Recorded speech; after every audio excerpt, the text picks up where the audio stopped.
కలియుగం అన్నది ఏమిటి అన్నది ఈ చంద్రబాబు నాయుడు గారి పరిపాలన చూస్తే ఈ 14 నెలల్లో ఓహో! ఇదేనా కలియుగము అని చెప్పి అనిపించే పరిస్థితి ఎవరికైనా కూడా అనిపిస్తుంది.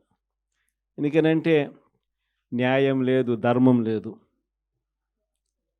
తమకు గిట్టని వాళ్ళు ఎవరైనా ఉంటే, తమకు నచ్చని వాళ్ళు ఎవరైనా ఉంటే, తమకు వ్యతిరేకంగా స్వరం వినిపించే వాళ్ళు ఎవరైనా ఉంటే తట్టుకునే పరిస్థితి లేదు, జీర్ణించుకునే పరిస్థితి లేదు.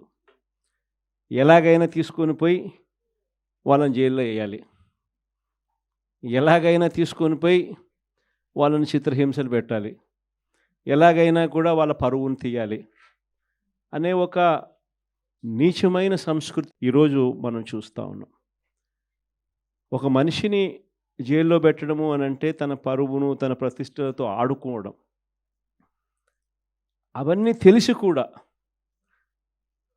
ఏ తప్పు చేయకపోయినా కూడా బురద వేసి తప్పు చేశాడు అని చెప్పి దానికోసం దొంగ సాక్ష్యాలను క్రియేట్ చేసి కేవలం వీళ్ళు పెట్టే ప్రలోభాలు, వీళ్ళు పెట్టే భయం తప్ప వేరే బేసి లేదు, వేరే సాక్ష్యము లేదు.